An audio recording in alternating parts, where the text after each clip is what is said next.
During the Second World War, Poland was caught between the Allied and Axis powers, facing invasion, occupation, and humanitarian devastation. In the aftermath, Poland was no longer recognized as a free nation, but instead became a bargaining tool for post-war negotiations. Following the Allied victory, it became a part of the Iron Curtain, and over the next few decades, the Soviet Union continued to oppress the political, economic, and religious power of Polish citizens. However, the desire for a free Poland remained through the years. Emerging from a workers' strike in 1980, Solidarity played a critical role in eradicating Soviet authority in Poland, expanding into a social and political movement that laid the foundation for the fall of the Iron Curtain in Eastern Europe.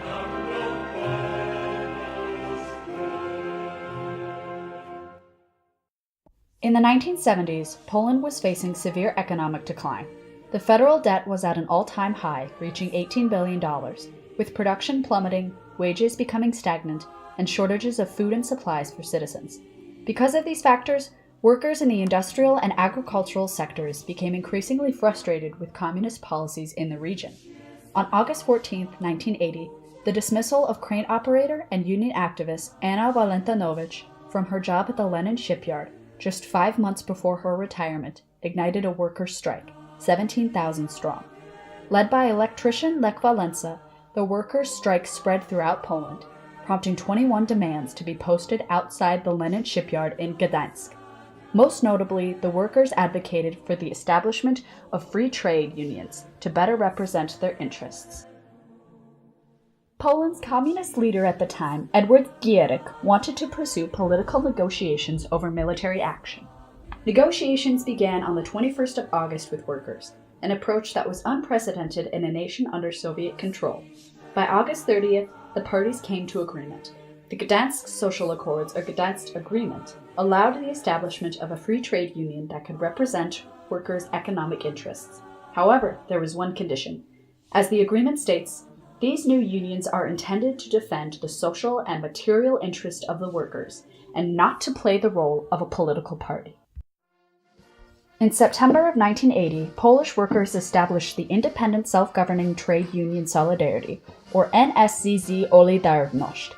Over the next few months, the union known as Solidarity remained an organization focused on nonviolent protests about the economic crisis in Poland. But as time passed, the movement became a voice for the social and political transgressions felt by many. Solidarity's relationship with the Catholic Church became an essential component, with financial aid and a sense of unity among the diverse citizens. The Pope, John Paul II, was from Poland and made a pilgrimage to his home nation just a year before the first strike. The Pope brought a sense of patriotism and religious pride, inspiring Catholic Poles across the nation. This new sense of unity changed Solidarity's focus from representing workers' economic interests to rejecting all Soviet authority in Poland. Solidarity reached heights unimagined in a Soviet-occupied country. In just over a year, its numbers would swell from 1 million to 9 million, nearly a quarter of the country's overall population. Such exponential growth was due to the Solidarity's calls for democratic elections in Poland and its strong relationship with the Catholic Church. The movement appealed to university students, educated and working classes alike, who advocated for long-term societal change. This growth was intimidating to Soviet officials and Polish leaders.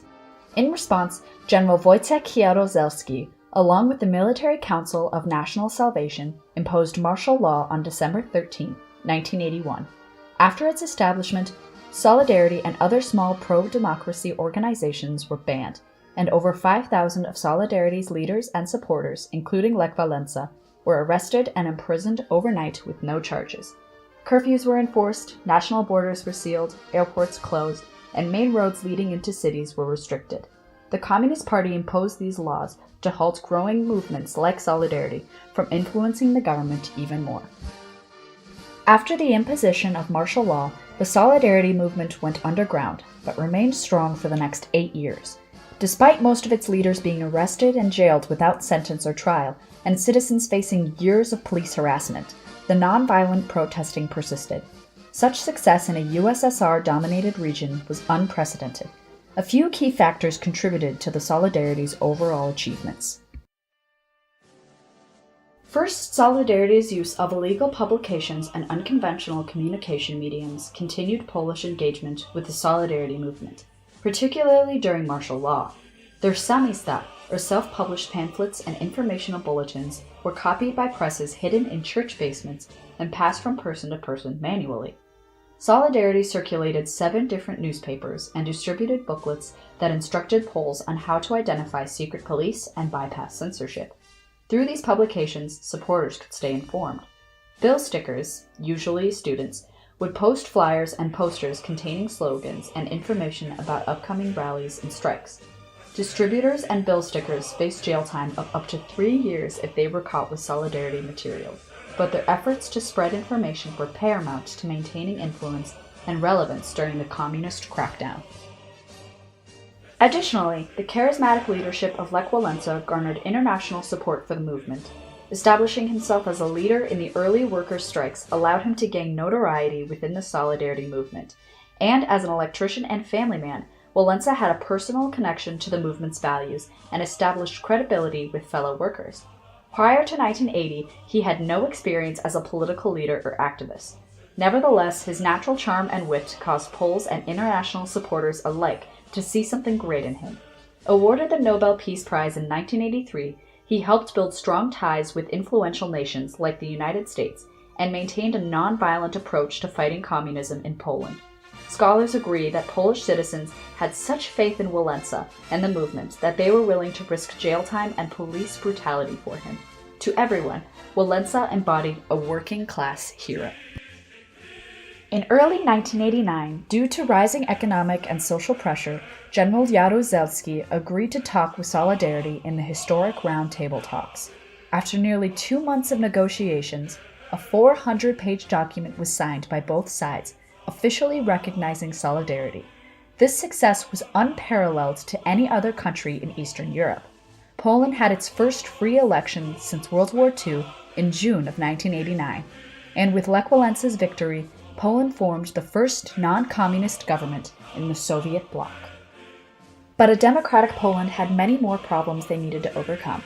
Under the leadership of Solidarity, now an official political party, the nation worked to stimulate the failing economy.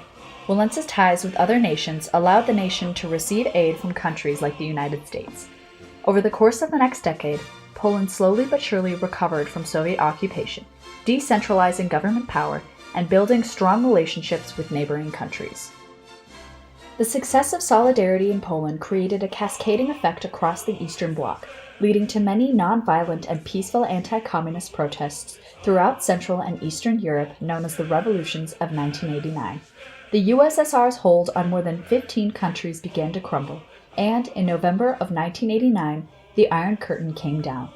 With international support for the newly formed countries and the wisdom of Solidarity's success, Eastern Europe began the road to recovery.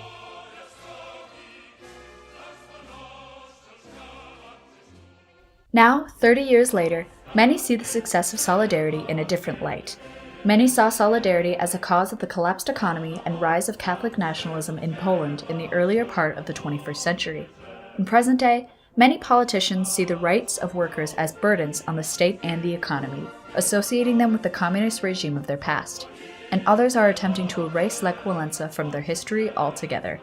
Despite this, Solidarity should be recognized for all that it achieved. While it started small, the Solidarity movement should be celebrated. It united Poland through the people's desire for freedom from communist rule.